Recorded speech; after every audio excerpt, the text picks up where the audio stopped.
안녕하세요, 보살님. 안녕하세요, 스님. 예. 자, 우리가 지난주까지 우리가 두 가지 사유의 경까지 했죠. 네. 그죠? 그래, 이제 오늘 이제 사유를 가라앉힌 경, 이거 하면 이제 사다후품이 다 끝나요. 예, 사다후품이 다 끝나는데, 이 사유를 가라앉힌 경, 이것도 사실상 이거 내용은 읽어보면 별게도 없어요. 근데 이거를 알려고 하면, 내용은 쉬운데, 이게 왜 그런지 알아야 되는데, 이거를 알려고 하면 수행을 해봐야 돼요. 이게 지금 수행이랑 연관이 돼 있어서 이제 쉽게 이야기하면 이래요. 이것도 뭐 부처님께서 기원정사에 계실 때 이제 말씀을 하신 건데, 그 이렇게 자기의 마음을 이렇게 정장심을 일으키려고 하는 비구는 그 표상을 때때로 5가지 표상을 때때로 그 뭐 이제 봐야 된다 하는데, 이 표상은 빨리로 하면 니미따예요. 니미따인데, 이 니미따는 그 어떠한 표상이냐 하면, 어떤 사람들은 수행을 하면서 그 표상이 여기 코끝에 이 바람이 이제 호흡을 하다 보면 여기에 이제 바람이 빛으로 바뀌어가지고 여기 이렇게 빛으로 이렇게 나타나는 사람도 있고, 그리고 또 어떤 사람들은, 니미다가 코가 아니고 여기 미간 중간에 그 빛으로 나타난다는 사람도 있고, 그 색깔은 주로 노란색이나 그리고 파란색, 예, 이런 색깔로 이제 나타난다고 해요. 그러고 이렇게 하는데, 저 같은 경우에는 개인적으로 노란색, 예, 노란색이 좋대요. 리밋 땄다는 거는. 이제 이렇게 하는데, 이게 지금 이제 어떤 내용인가 하면, 그거예요. 이제 수행을 하다 보면, 그 뭐지? 이제 앉아가지고 이제 이렇게 이제 눈을 감고 이제 계속 있어요. 그러면 옛날에 과거에 지나가는 일들이 번뇌라 그러죠. 번뇌망상이, 나는 열심히 이 호흡을 들숨 날숨 이거 하고 있는데도 언제 들었는지 도둑처럼 있잖아요. 난 딴 생각을 하고 있어요. 이건 수행을 해봐야지 알아요. 근데 이제 그 일어날 때, 이제 여기에서는 5가지라고 이제 표현을 해가지고, 이제 성능과 관련되고, 탐욕과 관련되고, 이러한 것들, 어리석음과 관련되고, 이러한 것들이라고 쭉 이제 부처님께서는 이야기를 하고 계시지만, 사실상 부처님은 여기에 5가지를 말씀을 하셨지만, 일어나는 번뇌는 이거보다 더 많아요. 그럴 때 이제 어떻게 해야 되느냐. 부처님께서 바로 표상에다가 마음을 잡들어야 된다. 이게 이 경전의 키포인트예요. 여기 보면 2번에 보면 비구들이요, 높은 마음에 몰두하는 비구는 5가지 표상을 때때로 마음에 잡들어야 한다. 해놔놓고 무엇이 다스인가 해가지고 1, 2, 3, 4, 5번이 이거는 읽어보면 아는데, 이걸 읽는 게 중요한 게 아니고 이게 왜 일어나는지 그거는 이제 수행을 해보면 이제 알 수가 있어요. 어떨 때는 앉아가 있는 데 있잖아요. 괜히 막 앉아가 있는데 아무 화날 이유도 없어요. 근데 내 마음속에 있던 어떤 분노나 이런 거 있잖아요. 내가 그동안에 바깥으로 표출하지 못했던 것들, 그런 것들이 화가 일어난다든지, 아니면 갑자기 뜬금없이 막 이렇게 가래라 그러죠. 뭐가 막 이렇게 이렇게 생각나고 막 가지고 싶고 막 이런 거 뜬금없어요. 이제 그런데 이거는 이제 수행을 통해서 이제 알아봐야 되는 건데, 이제 이렇게 5가지를 이제 이렇게 말씀하셨지만 사실은 5가지가 더 넘고, 이럴 때는 어떻게 해야 되는가? 바로 부처님께서 바로 이렇게 말씀하셨어요. 혀를 위에다가 딱 이렇게 입천장에다 딱 대고 더더욱이 그, 그 마음을 다잡고, 예? 일어나는 그러한 5가지를 이제 짓밟아야 한다. 이렇게 해놨어요. 주로 일어나는 것들이 부처님은 삼진치, 성냄이죠. 그리고 탐욕, 그리고 어리석음. 이 어리석음이라는 게 사실상 모든 거 다 속해지는 것 같아요. 예를 들면 내 어릴 때, 내 사실 좀 창피하지만 초등학교 때 내가 내 남자 동생을 이렇게 한번 때린 적이 있어요. 그것도 평상시에는 전혀 잊고 살았거든요. 그런데 그 수행할 때 그게 착 일어나는데 얼마나 미안한지 나중에 내가 나와가지고 수행센터 나와가지고 동생한테 전화를 해가지고 야 정말 미안하다 하니까 뭐요 이 카드로 그래 내가 네 사실 초등학교 몇 학년 때 내가 네 때렸는데 그때 때렸을 때 내 마음은 이랬고 네가 그때 이래가지고 나도 모르게 내가 일어나는 그 분노심 때문에 내가 그렇게 했다.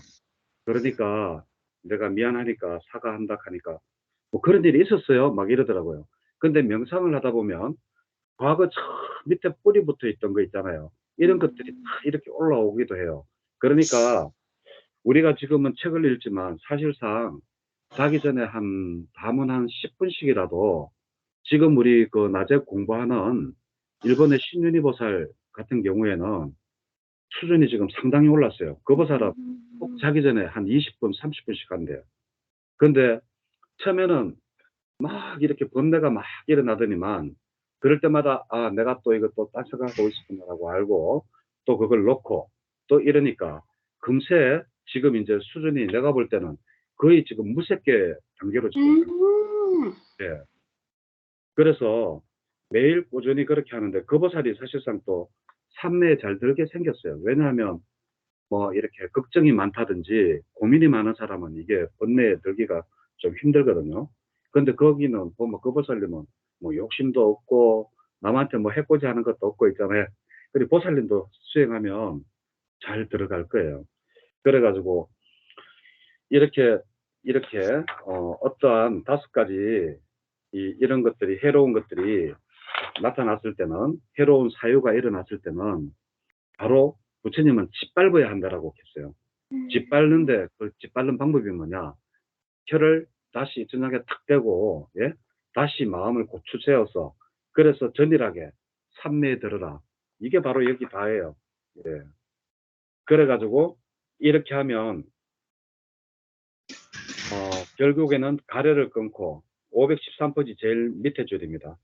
그는 가래를 끊었고 족쇄를 풀었고 가만을 바르게 꿰뚫었고 마침내는 괴로움을 끝내었다.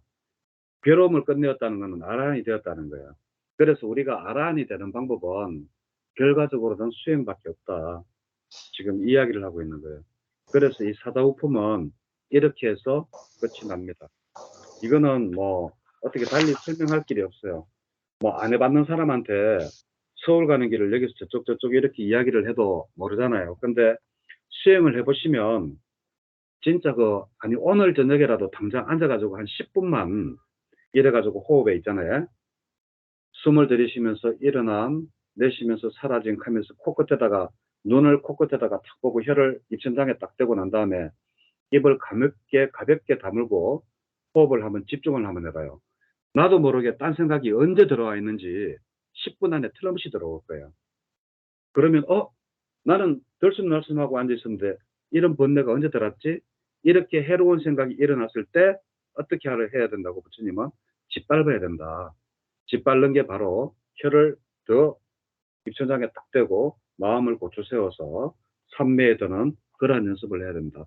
그것이 바로 이 경전에 사유를 가라앉힌 경에 답니다. 예. 자, 그러고 나서 이제 비유품에 들어가요. 예, 비유품에 들어가는데 이제 제일 첫 번째 나오는 게 톱의 비유경이거든요. 517페이지. 이것도 이제 부처님께서 기원정사 계실 때 이야기예요.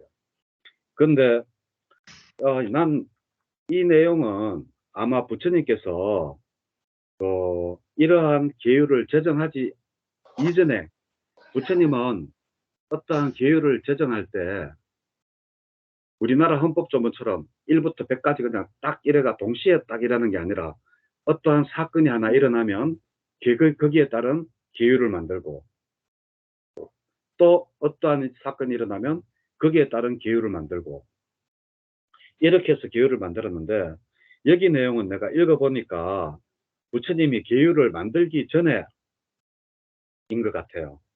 그 내용은 뭔가 하면 517페이지 2번에 보면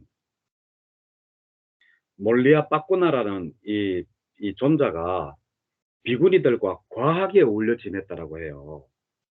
예? 여기서 과하게라는 것은 아마 표현을 이렇게 해서 그렇지 아마 성관계라든지 아니면 굉장히 이렇게 가깝게 신체적 접촉이나 이런 거를 하지 않았을까라고 생각을 해봐요. 여기에는 그러한 이야기가 없어요. 그렇지만 과하게라는 표현을 잘 안 쓰는데 경전에서 과하게라고 했다라고 하면 아마 신체적 접촉까지도 이야기를 할 거예요. 그래서 이 몰리아 빠꾸나 이 비구가 비구니들하고 이렇게 많이 이렇게 가깝게 지내면서 이제 어떤 비구가 왜 그렇게 비구니랑 가깝게 지내느냐 하면 화를 내고 언짢아하고 논쟁을 하고 그랬대요. 그리고 또 이제 반대로 그 비구니들한테 왜 그렇게 몰리아 빠꾸나 존자랑 이렇게 같이 이렇게 친하게 그렇게 잘 지내느냐, 과하게 지내느냐라고 하면 이 사람들도 얼굴을 붉히고 언짢아 하면서 언쟁까지 막 벌이고 이렇대요. 그게 지금 2번, 3번 내용입니다. 그리고 이제 페이지 넘겨서 이제 2번, 3번 했고, 그러고 난 다음에 이제 4번에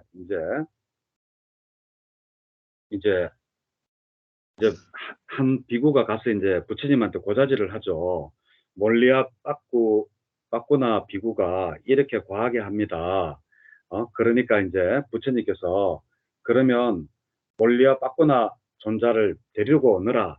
이렇게 부처님이 이야기를 해서 이제 부처님한테 몰리아 빠꾸나 존자가 옵니다. 오고 난 다음에 부처님이 묻죠. 빠꾸나여, 그대는 좋은 가문의 집안의 아들로서 집을 떠나 출가하였는가?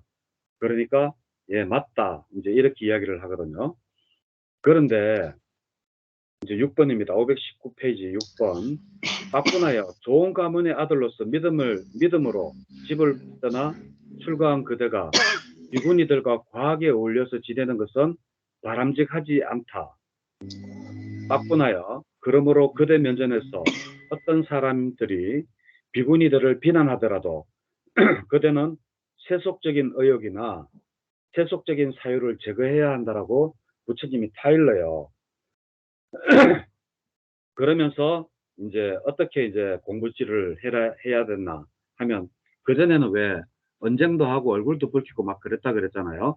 그런데 이제 그렇게 하지 말고 바로 내 마음은 상대방이 하는 그 마음에 영향을 받지 않으리라 라고 그렇게 공부지어라. 그리고 악담을 내받지 않으리라 라고 또 이제 연민을 가지고 머물 것이다. 자애로운 마음을 가지고 정오를 품지 않으리라. 이런 마음을 내야 된다라고 부처님이 말씀을 하세요. 그죠? 이렇게 이제 공부를 해야 된다. 그러니까 세속적인 의욕, 왜 내한테 극하노? 왜 내한테 이러노? 내가 뭐 이렇게 하노? 이런 이야기를 들었을 때 화내거나 그렇게 하지 말고, 나는 네가 하는 그 말에 나는 영향을 받지 않는다. 그리고 네가 뭐라 해도 나는 악담을 하지 않겠다. 그리고 연민을 가지고 나는 머물 것이다. 나는 자유로운 마음을 가지고 너를 대할 것이다.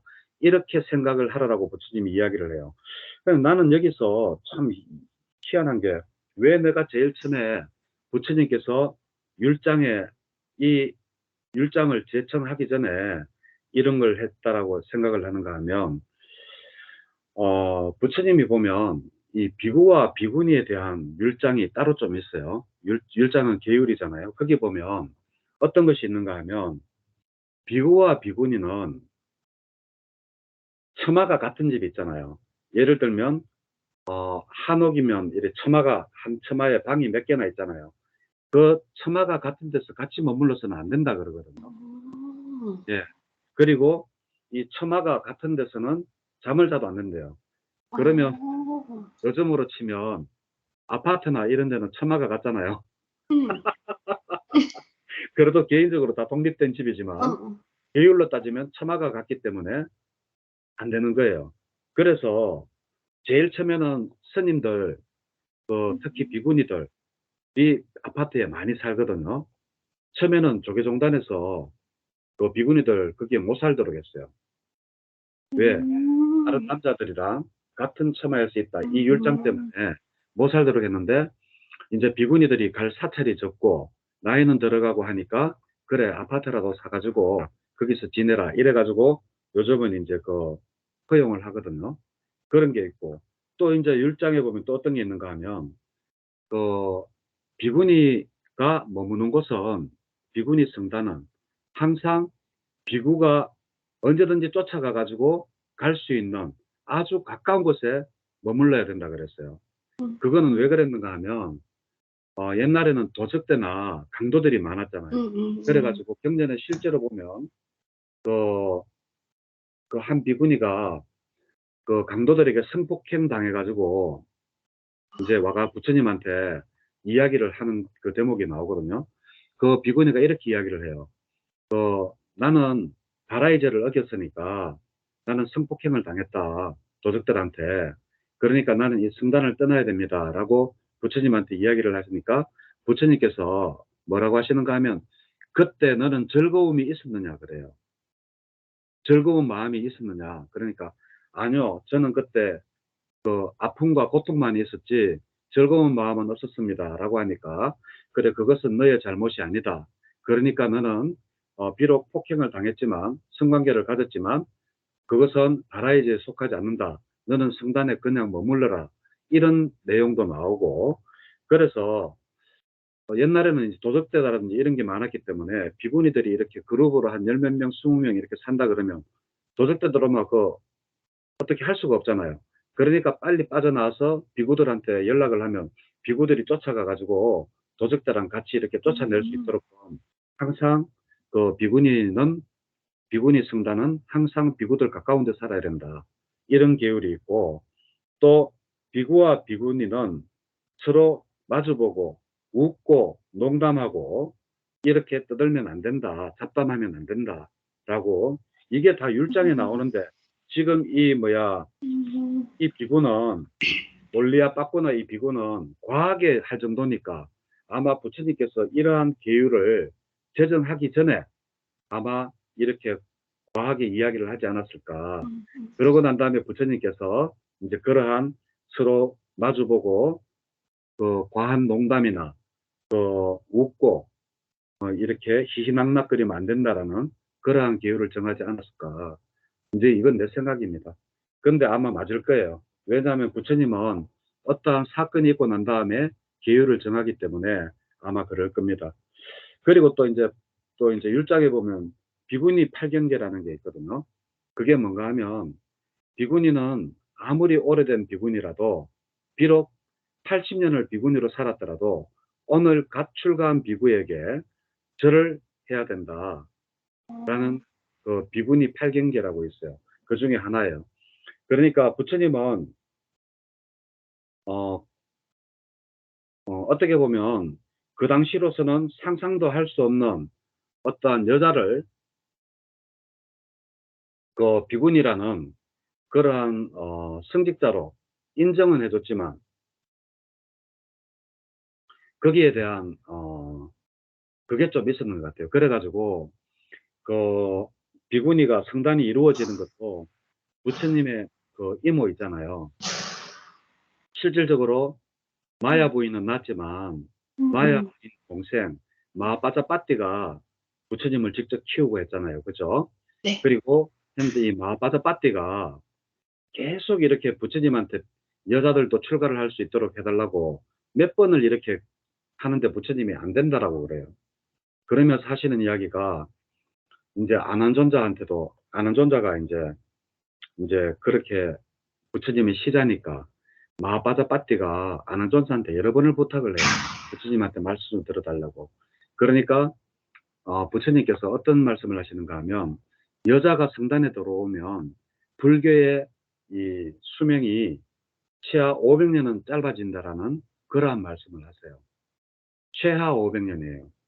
그러시면서 그 이유는 모르겠어요. 그렇지만 또 500년은 짧아진다. 그래서 들리면 안 된다 하니까 이 아난존자가 꾀를 내 가지고 부처님한테 어떤 이야기를 하는가 하면 그러면 부처님 그러면 여자가 출가를 하면 깨달아서 아란이 될 수 없습니까? 라고 물어요. 그러니까 아니지. 여자도 아란이 될 수가 있지라고 그러거든요. 그러면 그렇게 할 수 여자도 아란이 될 수 있는데 왜 뭐야 그 출가를 막습니까? 이렇게 해가지고 이제 그 여자들을 출가하도록끔 허락을 받아내거든요. 그렇게 해서 이제 허락을 받아내는데 거기에서 8가지 조건을 내세워요. 그게 바로 아까 전에 했는 것 중에 하나가 아무리 오래된 비군이라도 그 비구한테 갓 출가한 비구한테 해야 된다라고 이렇게 그런 것들도 나오고 이제 이런 거 보면 이제 그 부처님께서 아마 여자를 좀 무시하는 것보다는 여자의 그 속성을 좀 잘 알고 있었던 것 같아요. 말하기 좋아하고 질투심 많고 욕심 많고 하는 거 이런 거 있잖아요. 아마 그런 것들이 남자보다는 여자가 집착이 좀 더 강하잖아요. 왜냐하면 애를 놓고 애에 대한 사랑이라든지 어머니의 사랑 이런 게 있기 때문에 집착이 많이 강하다라고 그래요. 그래서 아마 그런 것 때문에 그런 거. 그래서 이제 이거는 아마 그 이러한 계율이 정해지기 전에 사건이다라고 나는 생각을 하고 있어요. 그래 이제 이러면서 이제 그 이야기를 하죠. 그 결과적으로는 뭔가 하면 이제 이렇게 공부 지어야 한다라고 하고 예? 그 마음 챙김을 하라고 했어요. 그러고 난 다음에 이제 이야기를 들어서 비유를 해요. 비유를 하는데 522페이지 9번입니다. 비구들이 예전에 사와띠에 외해대가라 부르는 장자의 아내가 있었다. 장자의 아내 외대이가는 이런 좋은 명성이 펴져 있다. 친절하다, 겸손하다, 차분하다라는 그리고 그러한 좋은 명성이 따랐는데 그 밑에 하녀 깔리라라는 하녀가 있었어요. 이 하녀도 굉장히 영리하고 재치가 있고 일솜씨가 뛰어났어요. 그런데 한날은 이런 생각이 드는 거예요.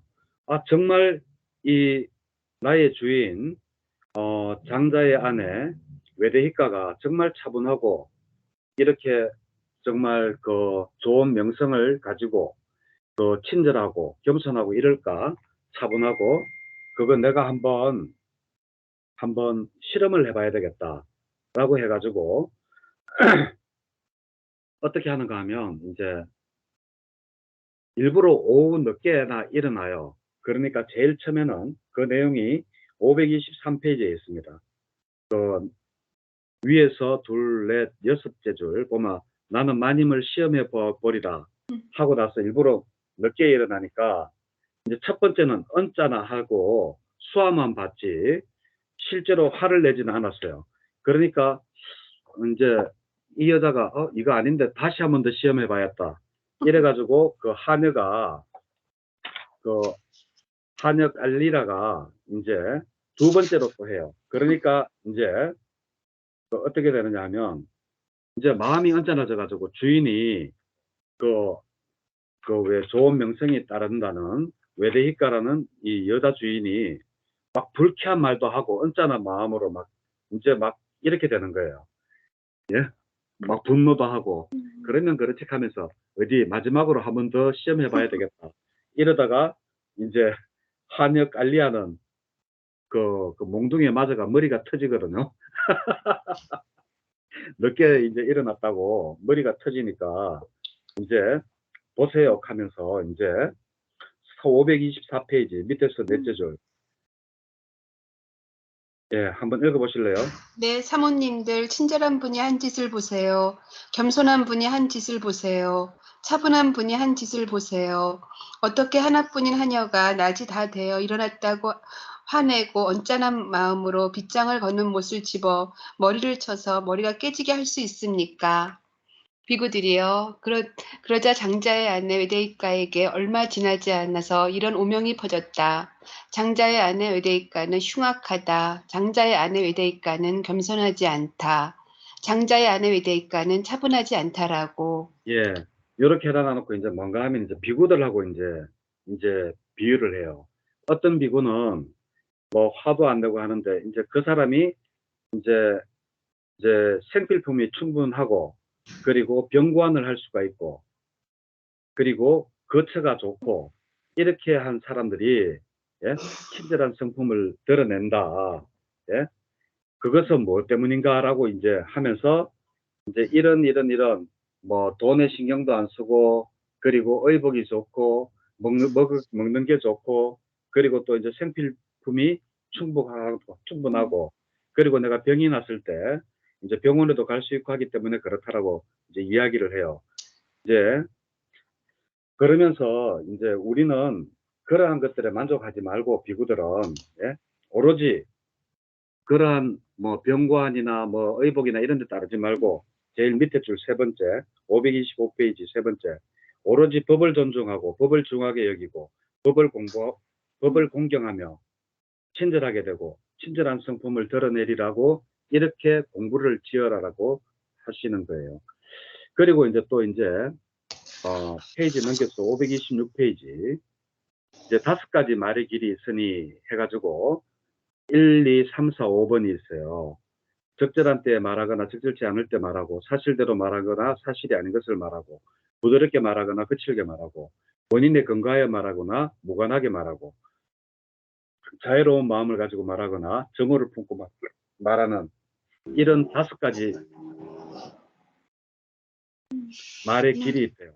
근데 이제 여기서 이제 중요한 거는 뭔가 아마 어떠한 말을 하든지 간에 비구는 어떠한 마음으로 공부를 지어야 하느냐 바로 자비간을 이야기해요. 자, 526페이지 밑에서 5째 줄, 6째 줄 비구들이요. 여기서 그대들은 이와 같이 공부지어야 한다. 내 마음은 그것에 영향을 받지 않으리라. 악담을 내뱉지 않으리라. 이로움과 함께 연민을 가지고 머물리라. 자애로운 마음을 가지고 증오를 품지 않으리라. 나는 그 사람에 대해 자애가 함께한 마음으로 가득 채우고 머물리라. 그리고 그 사람을 자애의 마음을 내는 대상으로 삼아 모든 세상을 풍만하고 광대하고 무량하고 원한 없고 악이 없는 자애가 함께한 마음으로 가득 채우고 머물리라라고 그대들은 이와 같이 공부지어야 한다. 예, 좋죠. 그러니까 그 사람이 5가지 말의 길이 있는데 뭐 적절할 때 말을 하거나 내가 지금 이제 딴 사람이랑 막 이야기하고 있는데 톡톡 끼어들어요. 그런다고 그걸 화를 내고 막 이럴 게 아니라 아이고 저 얼마나 그 뭐야 급했으면 내한테 이야기를 이렇게 어, 말하는 도중에 끼어들겠노 뭐 이렇게 자애로운 마음을 내고 연민을 내고 그 자애로운 마음으로서 그 공간을 채워서 그렇게 머무르고 그렇게 공부를 지어야 된다는 거예요. 그러면서 12번 이제 그 어떤 사람이 괭이와 바구니를 가져와 가지고 난 이 땅을 전부 다 파가지고 이 땅이 전부 다 없어지도록 하겠다 하니까 그것이 가능하냐 하니까 그거 불가능하죠. 이제 이렇게 이야기를 하는 거예요. 그렇지만 그 자비관으로서 그러한 사람도 그 연민을 가지고 자애와 연민심을 가지고 그렇게 해라. 그리고 14번 페이지 넘겨서 그리고 이제 어떤 이제 뭐 염료를 가져와 가지고 뭐 사망가루나 뭐 가루나 뭐 지동색 물감 뭐 이런 걸 가져와가 허공에다 그림을 그린다고 해도 이게 가당하냐? 가당치 않다. 그렇지만 이러한 사람도 헐떡거나 하지 말고 아이고 저 사람이 약간 좀 모자라는갑다. 아이고 불쌍해라. 이렇게 좀 생각하면서 예, 그렇게 생각해라. 그리고 529페이지 16번 이제 횃불을 들고 어떤 한 사람이 그, 그 강물을 전부 다 태워가지고 정발시켜버리겠다라고 이야기를 하는 거예요. 그래도 그 사람도 자비심을 가지고 자비감 수행을 하듯이 자비심을 가지고 좀 그렇게 해라. 이제 이렇게 이야기를 하고 있습니다. 자, 그리고 또 이제 여기 이제 또 비유가 18번에는 그 비단 소리 있잖아요. 얼마나 부드러워요. 근데 그 고양이 가죽으로 하면 뻐득뻐득 하잖아요. 그 소리가 이것과 같다라고 이렇게 한다라고 하면 이 고양이 가죽 가지고 비단 가죽 소리를 내겠다라고 하는 사람을 보더라도 자비심과 연민심을 가지고 이제 그렇게 머무르면서 공부를 지어야 된다. 여기서는 지금 계속 이야기하는 게 토배 비유경은 자비관을 이야기해요. 예. 그러고 또 이제 마지막으로 20번, 예, 531페이지 20번 한번 해보세요. 네. 예. 비구들이여 만일 양쪽에 날이 달린 톱으로 도둑이나 첩자가 사지를 마디마다 잘라낸다 하더라도 그들에 대해 마음을 더럽힌다면 그는 나의 가르침을 따르는 자가 아니다. 비구들이여 여기서 그대들은 이와 같이 공부지어야 한다. 내 자, 마음은 됐어요. 예, 예. 자, 이게 뭔가 하면, 그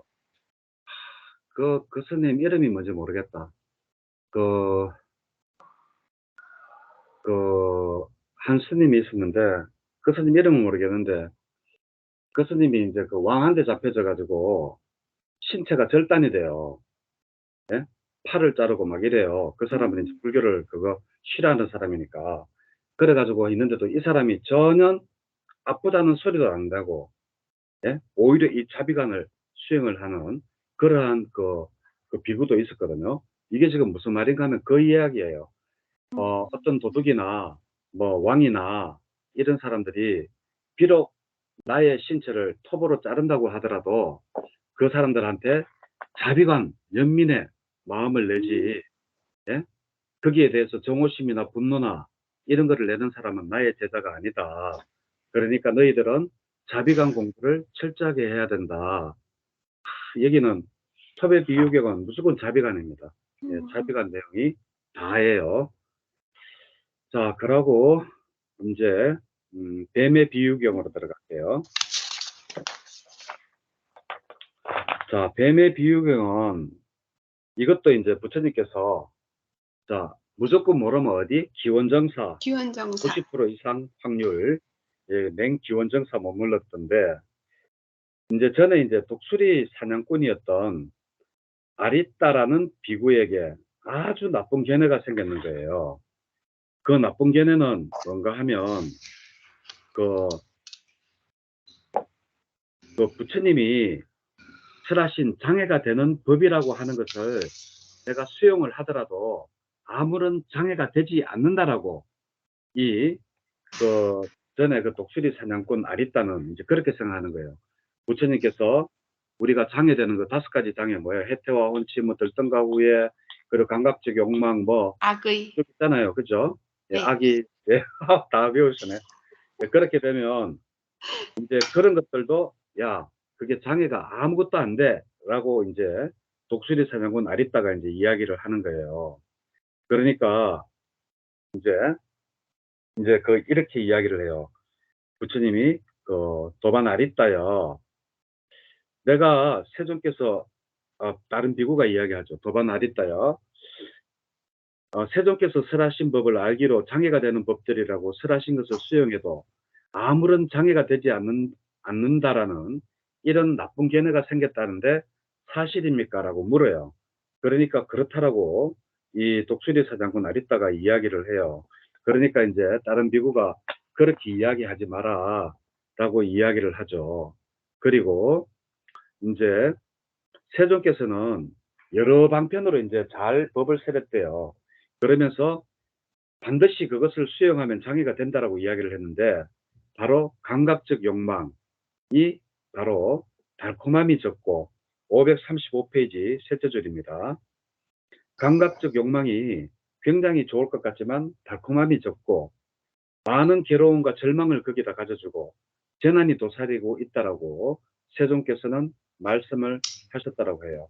그리고 이제 부처님께서는 나아가서 뼈다귀의 비유, 그리고 고깃덩이의 비유, 근초 횃불더미의 비유, 숯불덩이의 비유, 꿈의 비유, 빌린 물건의 비유, 과일이 열린 나무의 비유, 도살장의 비유, 칼과 쇠살의 비유, 뱀의 머리의 비유로도 많은 감각적 욕망은 괴로움과 절망을 주고 거기에는 재난이 많다라고 이야기를 했는데 너는 왜 그러느냐 이제 이렇게 이야기를 하는 거예요. 그렇게 이야기를 해도 536페이지 4번 이렇게 이야기를 해도 아리따 비구에게는 그 나쁜 견해를 멀리 얘기할 수 없게 되자 부처님을 찾아가는 거예요. 그래가지고 부처님한테 이제 고자질을 하죠. 전에 독수리 사냥꾼이었던 아리따 비구가 뭐 이렇게 저렇게 해가지고 장애가 된다 했는데 아리따 비구는 장애가 되지 않는다라고 합니다. 여기 고자질을 하니까 또 부처님이 537페이지 그러자 세존께서는 다른 비구를 부르셨다. 오라 비구여 그대는 내 말을 전하고 전에 독수리 사냥꾼이었던 아리따 비구를 불러오라. 도반 아리따여 스승께서 그대를 부르십니다라고 그렇게 전하라 이랬는 거예요. 그래가지고 이제 불러왔는데 페이지 538페이지입니다. 그래서 이제 부처님이 물어요. 야 이렇게 도반들이 다른 비구들이 그 내가 설한 장애가 된다는 그러한 법들을 니는 수용을 해도 아무런 장애가 되지 않는다라고 했는데 그것이 사실인가 하니까 그렇다 이렇게 했거든요. 그러니까 부처님 화나면 무섭죠. 그 밑에 538번 대번 그러잖아요. 쓸모없는 자야 그러잖아. 그죠? 예. 쓸모없는 자야 그러면서 이제 뭐라고 하는가 하면 감각적 욕망이 주는 달콤함은 작고 많은 괴로움과 절망을 주고 거기에는 재난이 도사리고 있다라는 거예요. 그러면서 계속 쓸모없는 자역 하면서 내가 전에 뭐의 비유로 꿈의 비유로 빌린 물건의 비유로 과일나무 열린 뭐 비유로 내가 이렇게 설명을 했는데 너는 아직도 못 알아듣느냐. 그러면서 539페이지 쓸모없는 자여 네가 그렇게 생각한다면 그것은 그대를 긴 세월 불이익과 고통으로 인도할 것이다 라고 이야기를 해요. 야, 참 부처님은 이렇게 쓸모없는 자여 이 말 참 진짜 이렇게 무섭게 모락할 때는 쓸모없는 자여 뿐만이 아니라 다른 이야기도 많이 하십니다. 이렇게 해가지고 이제 했고 그리고 또 이제 이렇게 이야기하니까 이제 그 독수리 사냥꾼이었던 아리따 비구는 말없이 의기소침해가지고 어깨를 늘어뜨리고 고개를 숙이고 우울한 표정으로 아무 대답도 못하고 앉아 있었거든요. 그러니까 이제 부처님께서 페이지 540페이지 첫째 줄, 야 이 쓸모없는 자여, 니는 이제 네가 가진 나쁜 견해를 이제 나쁘다라고 인정할 수밖에 없을 것이다라고 이제 이야기를 하면서 바로 뱀의 비유를 해요. 뱀의 비유가 뭔가 하면 여기 어떠한 미혹한 자들이 경, 엉송, 시조, 수기, 개송, 이것도 감응어 다 시종류입니다. 어시어, 본생단, 미정유법, 문답과 같은 법을 배우지만 그 법을 배워 통찰지로서 그 법의 뜻을 자세히 살펴보지 않는다. 그 법의 뜻을 통찰지로 자세히 살펴보지 않을 때 그들에게 법은 확립되지 못한다. 그들은 오직 다른 이들을 논박하고 논쟁에서 이기기 위해 법을 배우므로 법을 배우는 궁극적인 의미를 체득하지 못한다. 이 법을 공부할 때 내가 말로써 누구한테 이기려고 하는 게 아니라 통찰지로서 왜 부처님께서 그 이야기를 하셨는지 그것을 파악을 해야 되는데 그것을 파악을 못했다라는 거예요. 그게 뭔가 하면 예를 들면 부처님께서는 이렇게 파악을 못하면 그 이제 543페이지 비구들이요 땅꾼들이 뱀을 원하지만 예? 부처님이 하신 말뜻을 원하지만 그것을 제대로 알지 못하고 손으로 뱀을 잡으면 뱀의 꼬리를 잡으면 어떻게 돼요? 뱀이 머리를 들어서 사람 손을 물잖아요. 그죠? 이렇게 되는 거와 같고 그리고 페이지 넘겨서 이제 땅꾼들이 544페이지 중간입니다. 그 중간에 둘, 넷, 여섯, 일곱, 여덟째 줄 큰 뱀을 보았다 하자 그 사람이 그 뱀을 염소발 모양의 막대기로 잘 누른 다음에 예? 그 뱀을 잡으면 물리지 않잖아요. 이게 뭔가 하면 통찰지로서 제대로 내 법을 깨닫는 사람들은 뱀에 물리지 않는 것과 같고 예? 그냥 법을 배워서 남들하고 남들을 이기기 위해서 남들에게 그냥 법을 자랑하기 위해서 통찰지로서 깨닫지 못하고 그런 거 하는 사람들은 뱀에 물리는 것과 같다. 이제 이렇게를 이야기를 해요. 그리고 또 이제 뗏목의 비유도 이야기합니다. 뗏목의 비유는 너무나 많이 들었을 거예요. 그 어떤 사람이 강 건너편에는 아주 좋은 게 있고 이쪽에는 아주 나쁜데 강을 건너가야 되는데 다리도 없고 배도 없는 거예요. 그래서 이 사람이 뗏목을 만들어서 건너가려고 해요. 그래서 그 뗏목을 만들어서 다 건너갔어요. 건너갔는데 아, 이것이 이렇게 고마우니까 내가 이 뗏목을 지고 가야지 하면서 머리에다가 이고 이제 그것을 가지고 간다는 거예요. 그것이 과연 맞나라는 거예요. 그것이 과연 통찰지가 있는 사람이 해야 할 짓인가? 통찰지가 있는 사람은 어떻게 해야 되느냐? 내가 나의 목적을 성취를 했으면 바로 거기서 버리고 가야 된다 하잖아요.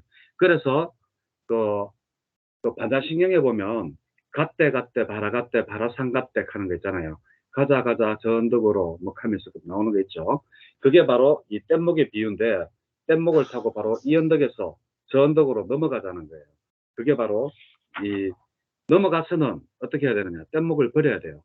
뭔가 하면 우리가 아라한이 되고 모든 걸 다 깨달았을 때는 이제는 부처님의 가르침 그것도 버려야 된다는 거예요. 부처님의 가르침을. 그래서 부처님은 내가 나의 가르침, 팔정도라든지 37조도품이라든지 뭐 이러한 것들은 전부 이 언덕에서 저 언덕으로 건너가기 위한 뗏목 같은 수단이지 그 뗏목이 다 내가 아란이 되고 나면 강을 건넜잖아요. 건너고 난 다음에는 그것이 필요가 없죠. 그래서 이걸 또 이제 잘못 이해한 사람들은 자기는 깨닫지도 못했으면서 예? 깨달은 척하면서 막 그냥 막 사는 사람들 있잖아요. 요즘 그런 스님들 많아요. 조심해야 돼요, 진짜. 요즘 보면 난 진짜 난 이해가 안 되는 게 스님이라 하면서 유튜브에 보니까 자기가 미륵불이다. 예, 진짜요. 자기가 이제 다음에 올 미륵불인데 자기가 왔다 하고. 근데 중요한 거는 신도들이 그렇게 많아요. 그리고 절도 굉장히 크고 나는 그걸 보면서 와, 진짜 절을 하려고 하면 저렇게 뻥도 치고 이래야 되는가? 그래야지 사람들이 정말로 믿고 이런가? 그런 생각도 들기도 해요. 아니, 부처님이 경전에 틀림없이, 예? 미륵불은 몇 억금년 뒤에 온다라고, 예? 그렇게 돼가 있는데, 어떻게 해서 자기가 이 부처님 돌아가신 2000년밖에 안 됐는데, 예? 1억 년도 안 지났는데, 자기가 미륵불이라고 이야기를 하는데, 거기에 또 사람들이 그렇게 또 몰린다는 게 나는 또 이해가 잘 안 갑니다. 예. 자, 이제 뗏목의 비유는 이것 말고도 많이들 비유를 해요. 이제 보살님도 어떤 목적을 예를 들면 뭐 이제 뭐 어떤 경전을 읽는다. 우리가 경전을 읽는 거는 수행을 하기 위한 도구잖아요. 그죠? 그래서 내가 만약에 수행을 열심히 해서 이제 발을 얻었어. 그러면 이 경전 공부는 이제 참조할 뿐이지 이것이 지고 계속 나는 그래도 난 계속 공부해야지 하면서 머리에 이고 이렇게 해서 계속 평생을 공부할 필요가 없다라는 거예요. 자, 이제 그 다음에 보면 6가지 견해의 토대가 나옵니다. 여기 보면 뭐가 나오는가 하면 이제 색수상행 그리고 자아와 영혼에 대해서 나와요. 1, 2, 3, 4, 5, 6번이 바로 색수상행 그리고 자아, 영혼에 대한 겁니다. 자, 그래서 여기도 보면 이것이 있다 라고 하는 사람은 통찰지를 가지지 못한 사람이고, 예? 이것이 내 것이 아니다라고 생각하는 사람은 통찰지를 가진 사람이라는 거예요. 예를 들면 우리는 부처님 사람이 무엇입니까? 라고 할 때 오온의 화합물이라고 그러죠. 우리는 화합물일 뿐이지 여기에 어떠한 자아라든지 영혼이라든지 이게 없단 말이에요. 근데 여기에 보면 1, 2, 3, 4, 5번이 자아에 대한 거고 6번이 이것이 영혼이 나 죽은 뒤에도 항상 할 것이고 경고하면 영혼이 변치 않는다. 영혼이잖아요. 예, 이러한 것을 믿는 사람들은 통찰지를 가지지 못했다. 그러니까 이제 그것 때문에 번민하고 그렇게 한다. 우리 불교는 철저하게 접은 모아예요. 접은 모아인데 그러면 사람들이 많은 그런 이야기를 많이 해요. 이 뒤에 오늘 또 나와요. 부처님께서 직접 이야기를 하시는 제목이 나오는데 제가 읽어드릴 거지만, 부처님, 그러면 자아도 없고, 예? 영혼도 없다면 무엇이 윤회를 합니까? 라고 이렇게 이야기를 해요. 예, 업인데 이게 이해가 잘 안 가잖아요. 우리가 힌두교나 자이나교처럼 아니면 기독교처럼 영혼이라는 것을 딱 인정해가지고, 아우, 당신이 좋은 일 하면 당신이 죽어서 좋은 데 태어나요. 네, 당신이 나쁜 일 하면 나쁜데 지옥에 가요. 얼마나 쉬워요. 이해하기도 쉬운데. 아, 불교는 이게 아니란 말이에요. 그러니까 아마 나는 불교가 인도에서 사라진 이유 중에 하나도 이 제법 모아의 이 어려움 있잖아요. 사람들은 바쁜 세상에 내가 죽어서 내가 좋은 일을 하면 내가 좋은 데 태어난다라고 하면 되지. 그게 뭐 같지도 않고 다르지도 않다. 부처님이 안어전자에 그랬잖아요. 예? 그러면 그 업이 윤회를 하는데 그 업은 나와 같습니까? 하니까 같지도 않고 다르지도 않다. 네가 있음으로 해서 그 업이 발생했으니까 그 업은 너로 인해서 생겨났고, 그렇지만 그 업이 너라고 할 수 없기 때문에 같지도 않고 다르지도 않다라고 이야기를 하거든요. 이러니까 사람들이 어렵잖아요. 예? 그냥 네가 좋은 일 하면 네가 그냥 군대 태어난다 이러면 될 텐데, 예? 아, 그걸 안 하니까 아마 이것 때문에 제법 모아만 우리가 절실히 알아도 오온이 각기 우리가 오온의 화합물이지, 거기에는 어떤 곳에도 나라는 것이라든지 영속적인 영혼이라든지 이런 것이 없다라고, 이것에 대한 확고한 믿음만 있어도 우리 불교를 굉장히 많이 믿는 거예요. 예. 그리고 이제 550페이지 법민 있죠. 예. 18번은 밖으로 존재하지 않는 것에 대해 번민하는 경우가 있습니까? 라고 해요. 그래, 이러니까 여기에는 있다, 뭐 이러면서 막 광란한다, 예? 밖으로 존재하지 않는 것에 대해서 번민한다. 이것은 잘못된 견해예요. 밖으로 존재하는 것에 대해서. 그러면 그 안에, 밖으로 존재하지 않는 것에 대해서, 또 551페이지 19번에 보면 밖으로 존재하지 않는 것에 대해서, 여기는 아무리 밖으로 존재하지 않는 데에서 번민하지 않는다. 나는 닥달복달하지 않는다. 그래서 바른 견해를 이야기하고 있고, 또 이번에는 밖으로 말고 안으로 존재하지 않는 것에 대해서 여기서는 이제 잘못된 견해를, 20번은 잘못된 견해를 말씀을 하고 계세요. 자, 한번 읽어볼까요? 20페이지 넷째 다섯째 줄 비구요. 비고요. 551페이지. 네, 예. 비고요. 여기 어떤 자에게 이것이 세계요, 이것이 자아다. 나는 죽은 뒤에도 항상할 것이고 견고하고 영원하고 변하지 아니하여 영원토록 여여하게 머물 것이다라는 견해가 있다. 그는 열애나 열애의 제자가 모든 견해의 토대, 결심, 편견, 고집, 잠재 성향들을 근절시키고 모든 형성된 것들을 가라앉히고 모든 재생의 근거를 놓아버리고 가래를 멸진하고 탐욕을 빗바래고 소멸하고 열반을 증득하기 위해 법을 설하는 것을 듣는다. 그러면 그에게 이런 생각이 든다. 나는 단멸해 버리겠구나. 참으로 나는 파멸해 버리겠구나. 참으로 나는 더 이상 존재하지 않게 되겠구나라고. 그는 근심하고 상심하고 슬퍼하고 가슴을 치고 울부짖고 강난한다. 비고요. 이와 같이 안으로 존재하지 않는 것에 대하여 번민한다. 자, 이것도 잘못된 견해죠. 예를 들면 여기서부터 모든 형성된 것들을 가라앉히고, 551페이지 모든 형성된 것은 의도라고 보면 돼요. 행은 보통 우리 여기 책에서는 번역을 심리 현상이라고 하는데, 나는 행을 의도라고 해요. 우리가 의도가 없으면 다른 거 아무것도 할 수 없어요.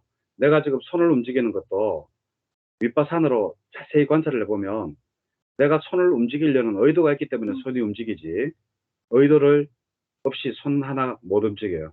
그래서 이 행은 형성된 것들 아니면 심리 현상 뭐 이렇게 번역을 하는데, 의도라고 번역하는 게 가장 적당해요. 이거는 수행으로서 보고 내가 이야기하는 거예요. 내가 그 미얀마에서 수행할 때 나는 의도를 직접 봤어요. 계속 이렇게 워킹 메디테이션 걷는 거 있잖아요. 다리를 들어서 앞으로 미는 것을 천천히 보고 다리를 다음을 보고 또 몸이 뒤틀리면서 몸이 오른쪽으로 기울면서 왼발이 다시 들려서 앞으로 나가는 것을 보고 이렇게 계속 하다 보니까 갑자기 의도가 보이더라고요.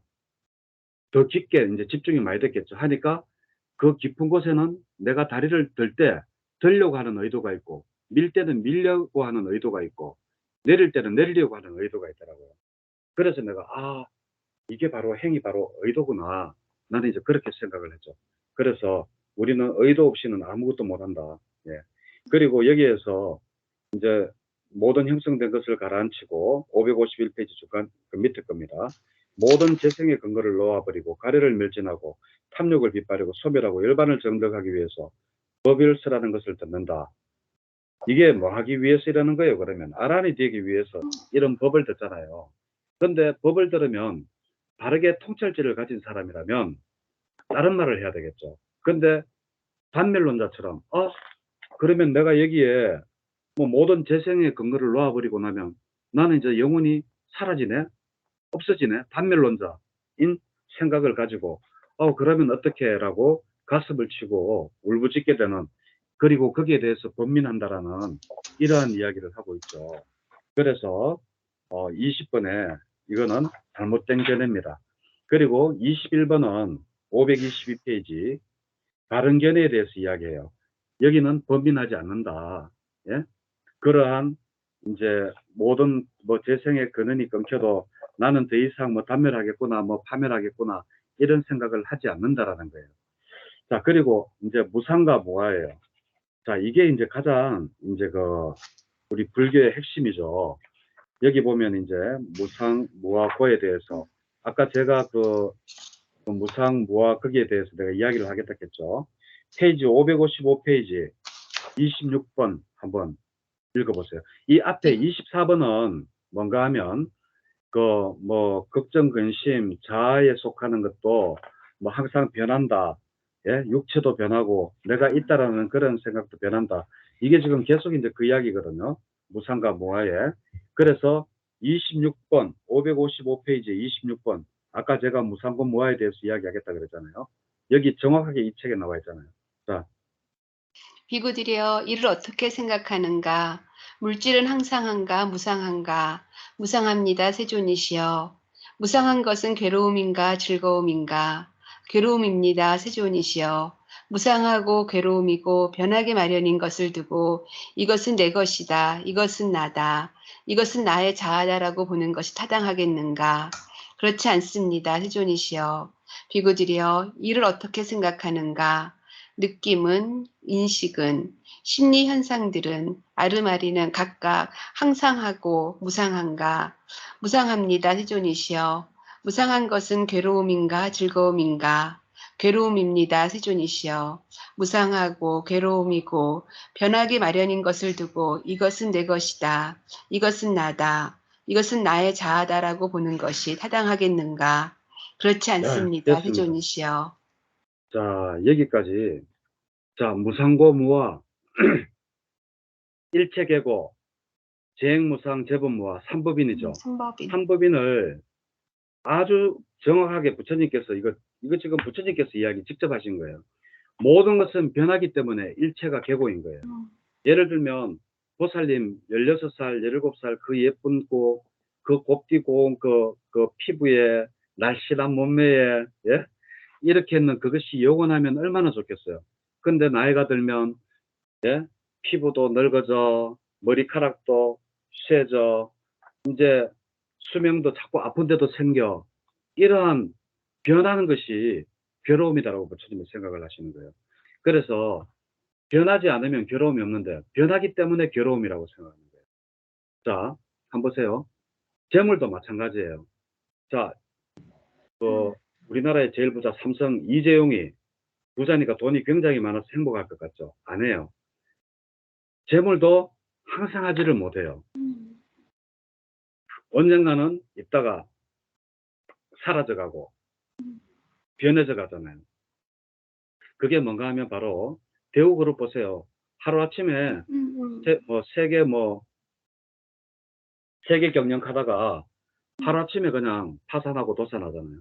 이렇게 무상하지 못하기 때문에 모든 것은 괴로움인데, 이 괴로운 것을 내 것이다, 내 자아라고 할 수 있느냐고. 나 자아는 그렇게 괴롭고 무상하고 이런 것이 아니라고. 괴로운 것이 아니라고. 그리고 또 하나, 우리가 만약에 영혼이 있다라고 하면 뭐랑 반대가 되느냐 하면 재무상하고 반대가 돼요. 논리가. 영혼은 변치 않고 꾸준하게 이렇게 죽고 또다시 살고 죽고 또다시 살고 끊임없이 살아가는 거잖아요. 근데 뭐예요? 그렇게 될 경우에 영혼은 바로 재행무상각, 재행무상. 모든 것은 변해만 간다라는 그 논리와 이제 반대되는 거거든요. 그래서 삼법인에 우리가 재범무화를 인정할 수 없는 이유가 재행무상 때문이도 우리가 인정을 할 수 없죠. 그죠? 자, 그리고 나서 이제 이것이 꼭 뭐야, 그것만이 그러느냐. 그 무상한 것은 괴로움인데, 그럼 무엇에 대해서? 바로 물질, 색, 수, 상, 행식에 대해서 전부 다 이제 무상고 무하다. 그러한 이야기를 페이지 556페이지까지 하고 있어요. 그러면 어떻게 해야 되느냐? 바로 이렇게 해야 된다. 바로 여모, 더러울 로자에 싫어할 염자, 더러운 것을 싫어하는 마음을 가지고 우리가 뭐에 대해서 물질이라든지 몸이라든지 느낌이라든지 인식이라든지 의도라든지 그리고 내가 보고 있는 의식이라든지 이러한 것들에 대해서 그 싫어하는 마음을 가지고 이욕, 거기로부터 욕심이 떠나고 그 다음에 해탈 단계로 갔다. 그게 순서예요. 염호, 이욕, 해탈입니다. 그래서 우리는 싫어하는 마음을 가져야 돼요.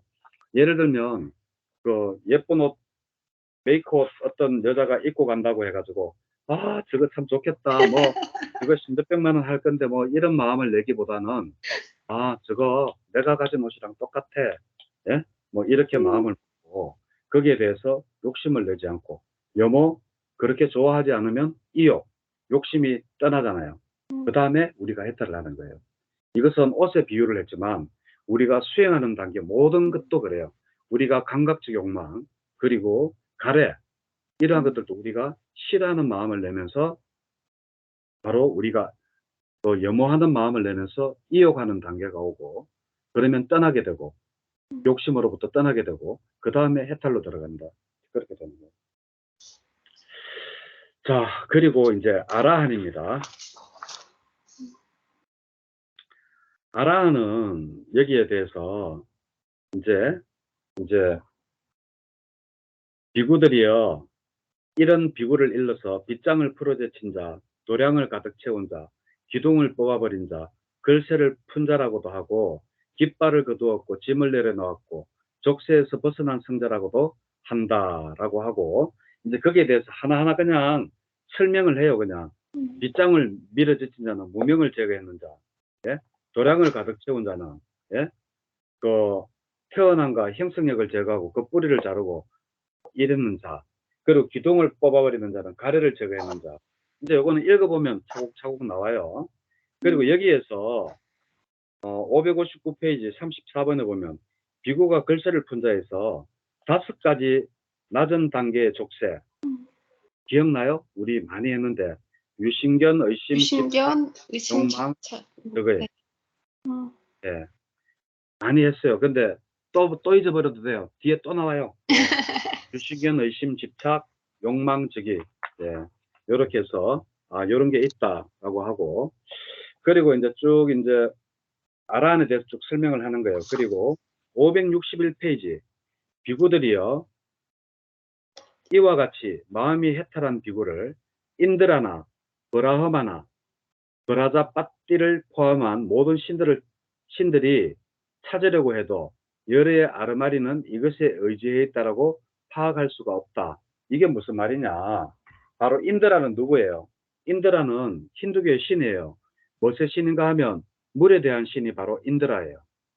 그리고 브라흐마는 뭔가 하면 모든 생명을 탄생시키는 그러한 역할을 하는 게 바로 브라흐마고, 그러고 브라자빠띠는 뭔가 하면 브라흐마를 창조한 그러한 신이 바로 브라자파티예요. 이거는 여기 안 나와요. 그냥 내가 상가라타나 스님한테 물어봐가지고 아는 거예요.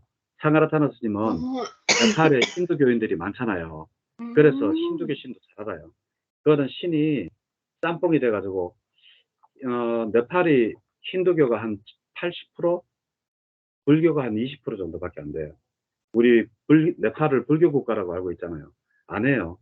전에는 더 많았지만 갈수록 불교는 자꾸 줄어들고 있고, 그리고 힌두교는 자꾸 늘어나고 있어요. 그래서 이 힌두교 신을 알더라고요. 상가라타나 스님이.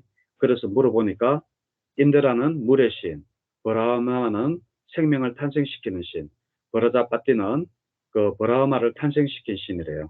그래서 이러한 신이 그 아라한을 찾으려고 해도 찾을 수가 없대요. 왜냐하면 파악할 수가 없다. 그것은 무슨 까닭인가? 지금 열애를 지금 여기에서 알 수 없기 때문이라고 나는 말한다. 라고 이야기를 해요. 예. 신들조차도 아라를 찾으려고 해도 찾지를 못하는데 그 이유는 뭔가 하면 열애를 지금 여기에서 알 수 없기 때문이다. 예. 그리고 열애에 대한 잘못된 비난입니다. 다음에 562페이지예요.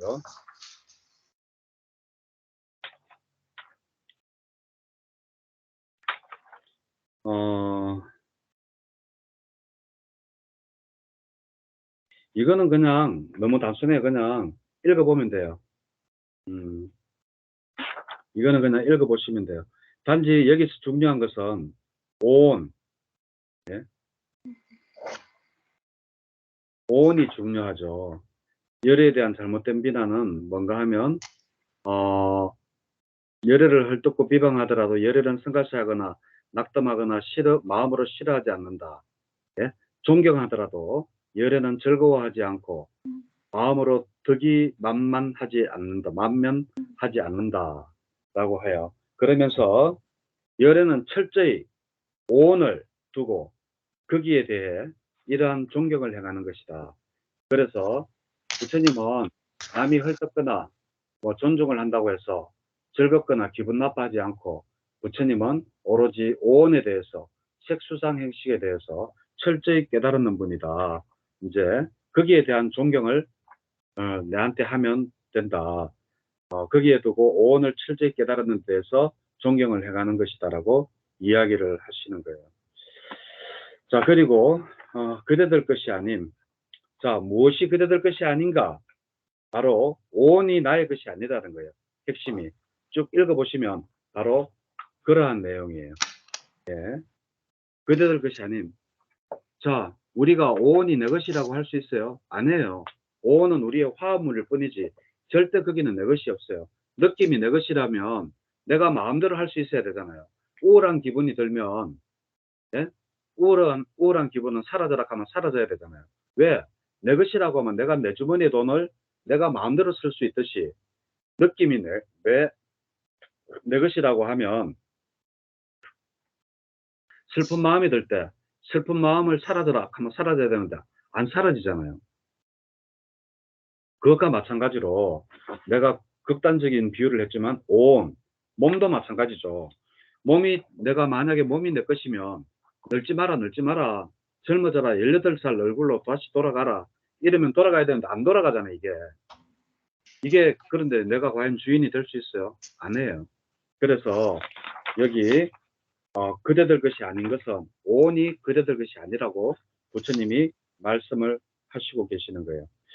그리고 잘 세례진 법에서는 아라한과 불한과 일례자, 예류자가 나와요. 예. 자, 아라한은 어떤 거냐? 아라한이 되면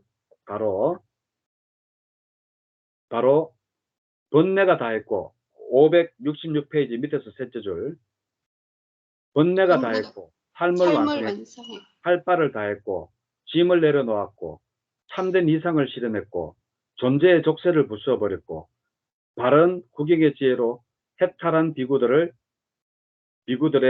윤회란 알려지지 않는다. 즉 다시 말해가지고 아라한은 윤회를 하지 않는 자들이죠. 그죠? 이 생에서 딱 완전히 소멸되는 자들이 바로 아란이다. 자, 그리고 불안자 567페이지 43번에 보면 불안자 나오죠.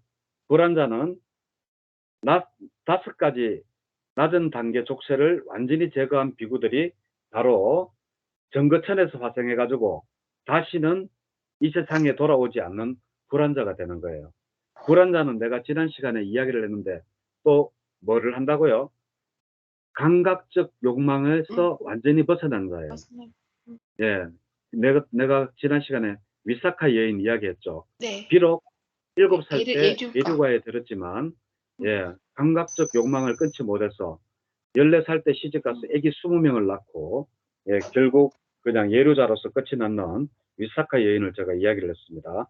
그렇지 낮은 5가지 족쇄를 해결한 자는 불안자가 된다.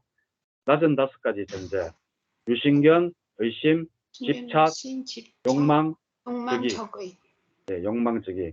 유신견, 의심, 집착, 욕망, 적이.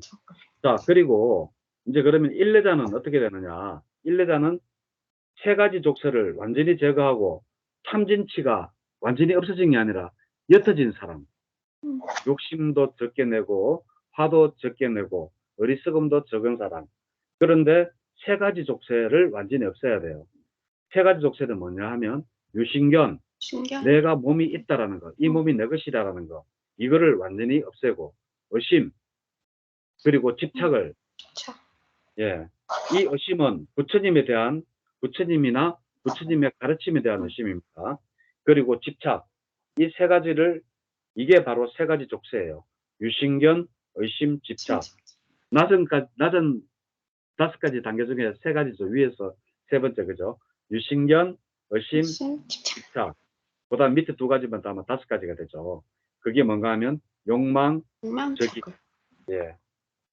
자, 이렇게 해서 이런 사람들은 일례자가 되고, 그럼 예류자는 누가 되느냐? 바로 그 탐진치가 옅어지지 않고 탐진치도 가지고 있지만 유신경과 의심과 집착만을 그 분명히 끌어넣는 사람들은 바로 그 예류자가 된다라는 이야기예요. 오늘 공부는 사실 우리가 여기까지 했어요. 여기까지 하는데 시간이 많이 걸렸어요. 네. 내용은 별거 없습니다. 이제 비유품은 읽어보면 전부 다 비유를 하는 거기 때문에 정신만 똑바로 차려서 읽어보면 뭐에 대한 비유인가를 알 수 있어요. 그렇지만 또 헷갈릴 수도 있어요. 단어가 잘 이해 안 된다든지 부처님은 말씀을 너무 길게 하셔서 오히려 헷갈리게 하는 그러한 경우도 있거든요. 그러한 경우에는 요약본 이거 있죠. 내가 요약해놨는 거. 예, 바다에서 숨을 쉬다 이거 읽어보시면 요약본 읽어보시면 확실히 정리가 될 수가 있습니다. 자, 오늘 공부는 이거로 마칠게요. 네, 예, 긴 시간 고맙습니다. 수고하셨습니다. 예, 네, 고맙습니다, 스님. 예, 수고하셨어요.